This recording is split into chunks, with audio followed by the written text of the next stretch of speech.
ದಾವಣಗೆರೆ ಲೋಕಸಭಾ ಕ್ಷೇತ್ರದಲ್ಲಿ ಈ ಬಾರಿ ಎರಡು ಪಕ್ಷಗಳಿಂದ ಮಹಿಳಾ ಅಭ್ಯರ್ಥಿಗಳು ಕಣದಲ್ಲಿದ್ದು ಮಹಿಳೆಯರ ನಡುವೆ ಹಣಾಹಣಿ ಎಂದು ಹೇಳಲಾಗುತ್ತಿತ್ತು. ಆದರೆ ಇವರಿಬ್ಬರ ನಡುವೆ ಬಂಡಾಯ ಅಭ್ಯರ್ಥಿಯಾಗಿ ಜಿಬಿ ವಿನಯ್ ಕುಮಾರ್ ಎಂಟ್ರಿ ಕೊಟ್ಟಿರೋದು ತ್ರಿಕೋನ ಸ್ಪರ್ಧೆ ಏರ್ಪಡುವಂತೆ ಮಾಡಿದೆ. ಈ ಕುರಿತ ವರದಿ ಇಲ್ಲಿದೆ. ಮಹಿಳಾ ಅಭ್ಯರ್ಥಿಗಳ ಹಣಾಹಣಿಯ ಕ್ಷೇತ್ರದಲ್ಲಿ ಬಂಡಾಯದ ಬಾವುಟ ಹಾರಿಸಿದ ವಿನಯ್ ಕುಮಾರ್ ಎಂಟ್ರಿಯಿಂದ ಏರ್ಪಟ್ಟ ತ್ರಿಕೋನ ಸ್ಪರ್ಧೆ.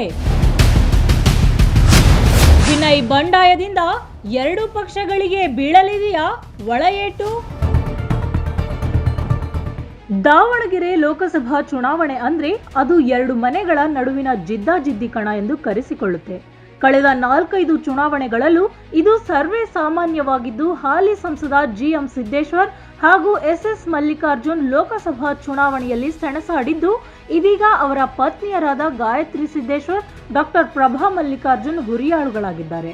ಕಳೆದ 3 ದಶಕಗಳಿಂದ ಬಿಜೆಪಿ ಭದ್ರಕೋಟೆಯಾಗಿರುವ ದಾವಣಗೆರೆ ಲೋಕಸಭಾ ಕ್ಷೇತ್ರವನ್ನ ಉಳಿಸಿಕೊಳ್ಳಲು ಬಿಜೆಪಿ ಪಡೆ ಸರ್ಕಸ್ ಮಾಡುತ್ತಿದ್ದರೆ, ಮತ್ತೊಂದೆಡೆ 8 ವಿಧಾನಸಭಾ ಕ್ಷೇತ್ರಗಳಲ್ಲಿ 6 ವಿಧಾನಸಭಾ ಕ್ಷೇತ್ರಗಳಲ್ಲಿ ಶಾಸಕರನ್ನ ಹೊಂದಿರುವ ಕಾಂಗ್ರೆಸ್ ಮತ್ತೆ ತನ್ನ ಕೋಟೆಯನ್ನ ತನ್ನ ತೆಕ್ಕೆಗೆ ತೆಗೆದುಕೊಳ್ಳಲು ಪ್ಲಾನ್ ರೂಪಿಸುತ್ತಿದೆ.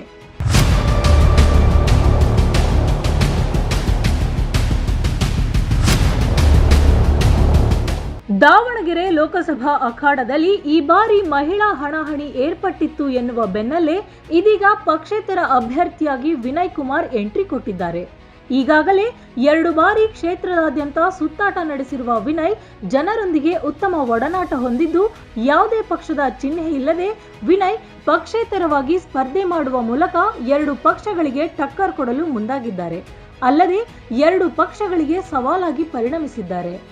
ನಾನು ವಿನಯ್ ಕುಮಾರ್ ಜಿಬಿ ಕಕ್ಕರಗೊಳ್ಳ, ದಾವಣಗೆರೆ ಲೋಕಸಭಾ ಕ್ಷೇತ್ರದ ಪಕ್ಷೇತರ ಅಭ್ಯರ್ಥಿ ಅಂತ. ಈಗ ನಾನು ಕನ್ಕ್ಲೂಸಿವ್ ಆಗಿ ಅಂತಿಮ ನಿರ್ಧಾರ ಏನಪ್ಪ ಅಂತಂದರೆ, ದಾವಣಗೆರೆ ಪಕ್ಷೇತರ ಅಭ್ಯರ್ಥಿಯಾಗಿ ಕಣಕ್ಕೆ ಇಳಿಯಲು ಅಂತಿಮ ನಿರ್ಧಾರ ತಗೊಂಡಿದ್ದೀನಿ. ಈ ಬಾರಿ 2 ರಾಷ್ಟ್ರೀಯ ಪಕ್ಷಗಳಿಗೆ ಪಕ್ಷೇತರ ಅಭ್ಯರ್ಥಿಯಾಗಿ ಸ್ಪರ್ಧಿಸಿರುವ ವಿನಯ್ ಕುಮಾರ್ ಸವಾಲಾಗಿದ್ದು, ದಾವಣಗೆರೆ ಲೋಕಸಭಾ ಕ್ಷೇತ್ರದಲ್ಲಿ ತ್ರಿಕೋನ ಸ್ಪರ್ಧೆ ಏರ್ಪಡುವ ಎಲ್ಲಾ ಲಕ್ಷಣಗಳಿವೆ. ಕ್ಯಾಮ್ರಾ ಪರ್ಸನ್ ಮಂಜುನಾಥ್ ಜೊತೆ ಹನುಮಂತರಾವ್, ಒನ್ ಕನ್ನಡ ನ್ಯೂಸ್, ದಾವಣಗೆರೆ.